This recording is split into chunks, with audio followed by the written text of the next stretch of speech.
I hope you're well. In this one I'm taking a look at the Wolfcraft Master Work 1600, a portable workbench with an MDF top covered by a grid of holes, an aluminium frame with folding steel legs and one height adjustable foot. Yeah, sounds familiar, doesn't it? And clearly draws some inspiration from Festool's MFT or multi-function table. If you've watched any of this channel for any length of time, then you know how central the MFT was for me. I couldn't have run my fitted furniture business without one, not in this small workspace anyway. Like many people though, always found the MFT awkward to use outside of the workshop, too heavy to move around comfortably, too big for the properties that I was working in.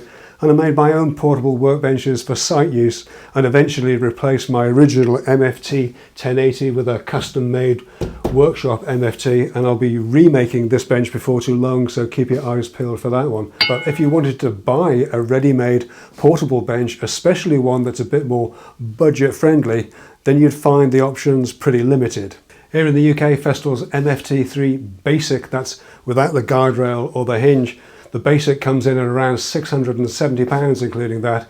If you have deeper pockets, and if you live in the US especially, then the dashboard PWS or portable workstation is a great option. Get the budget way down the other end of the scale though, at around £100 or so, and you have the smaller plastic Kita style workbenches or the Stanley Fat Mats. But between those two and the MFT Basic, there's a bit of a portable workbench void. Yes, you could spend 300 or 400 quid on an MFT style top and trestle like the UJK bench or the expanding leg borer centipede kind of thing, but I like legs that are attached to the bench so that I could pick it up and move it around easily. So this Wolfcraft bench seemed to tick a lot of the boxes. I bought this one off Amazon. I paid about £275 for it, and prices do fluctuate. I've seen them for as low as $250-ish and as high as around $300. It pays to shop around a little bit, but anywhere within that price range pitches this smack into the middle of that void. It's solidly made. The worktop is slightly smaller than the standard MFT3, though not by much, and around about 830 millimeters off the ground. It stands a little bit taller than I would like personally, but a little bit lower than the actual MFT, and significantly lighter too, at just 21 kilos versus 28 for the bare Festool. The legs fold out well and lock in place easily with cam lock levers, and one pair of the legs has bracing attached at no extra charge either. It's a solid bench. It's the right sort of size. It's the right kind of weight. It's well made and it's well priced. So what's not to like?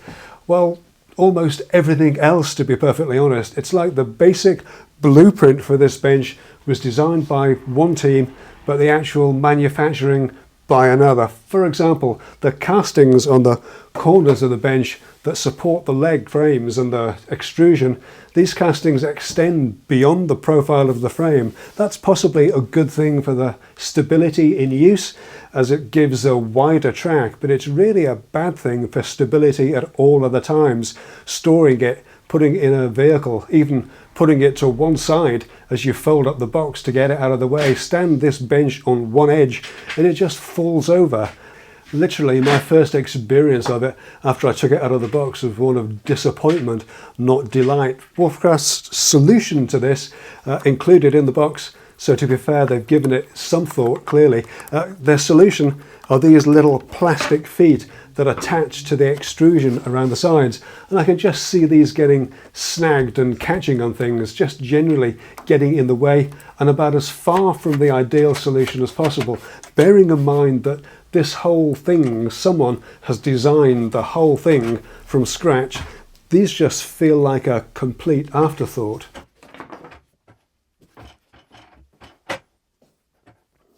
The shorter extrusion at either side of the bench includes a T-slot, but not one that's big enough to take a standard guide rail clamp, not even big enough to take a standard T-track bolt. The longer side extrusions not only don't include a T-slot, but they're also profiled. They're not flat. which makes it impossible to clamp something to the profile and have it perpendicular to the bench top.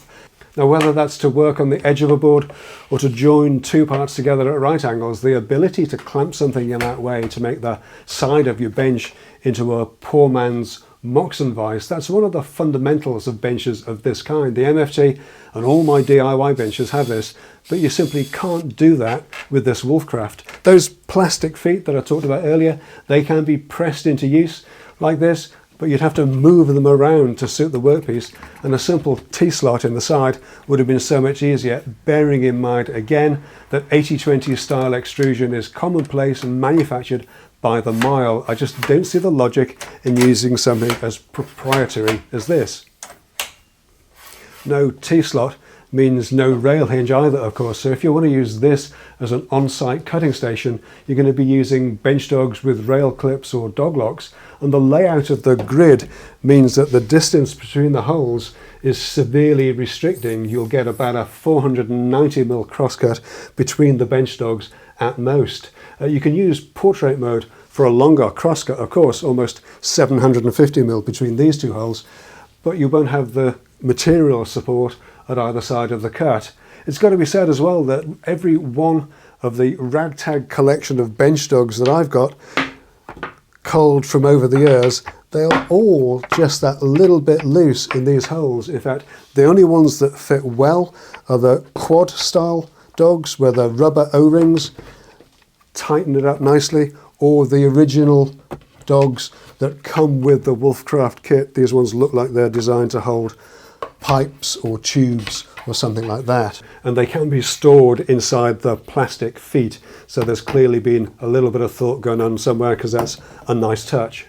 Now, the layout of the holes on the top isn't a straightforward grid in common with a lot of other third-party offerings. There are diagonal slots in the bench top so that you can clamp, say, a miter saw or a drill stand. One thing you do have to watch out for, though, is that the holes aren't on the standard MFT grid of 96mm centers, nor are they on 100mm centers like the Sadashop Vario bench. These are on 130mm centers. So arbitrary measurement, I think, that defies any logic other than because we can. This means, of course, that you can't use a rail square fitted with MFT dogs as a 90-degree cutting solution, because it just won't fit, something that I based my portable benches around. And of course, like many other MFT accessories, they just won't fit because the hole spacing's wrong. And finally, there's the MDF top itself. Even though it's a little smaller than the standard MFT top, it's also thicker than usual, 22mm rather than 18. That's a good thing in terms of durability and lack of sag over time. But what's a really bad thing is in terms of getting your rail clamps through those holes. Even the standard Festool screw clamps have to be unwound completely and at their maximum opening to actually get them through the bench top and make that turn. That's going to get old awfully fast as soon as you clamp and unclamp something a few times. So that's the Wolfcraft Master Work 1600 bench, and here's the weird thing. I really like it. I like the basic blueprint of it. I like the price. I like the overall size and the weight. I could even learn to live with the height of it. It's just the actual execution, the odd design decisions that I find a little bit baffling. Now, to be absolutely clear, a manufacturer can design and make whatever they want, but if they want the paying customer to follow them away from the straight path and down some narrow proprietary pathway, I think they need to be given a pretty compelling reason to do so. And I don't think there's anything here that's actually compelling about any of those choices, the design decisions that have been made here. So what do? I mean, I've bought it. It probably is within the Amazon returns window. I still have the box, and goodness knows I don't need another bench in the workshop. But I wondered if I changed the top for a standard MFT top, cut down, of course, I've got one, from when I did the 3 MFT jigs video last year before. That would resolve a number of issues with an ordinary MFT top in there.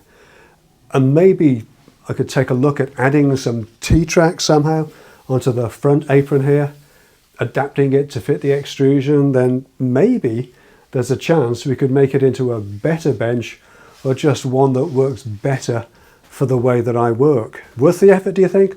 Or good money after bad? I don't know. Let me know what you think in the comments down below, and let me know as well if you have one of these benches, and especially if it works perfectly for you and you think I'm way off the mark and just being blinkered by years and years of MOT use. But I'll call this one done for now. Thanks so much for taking a look.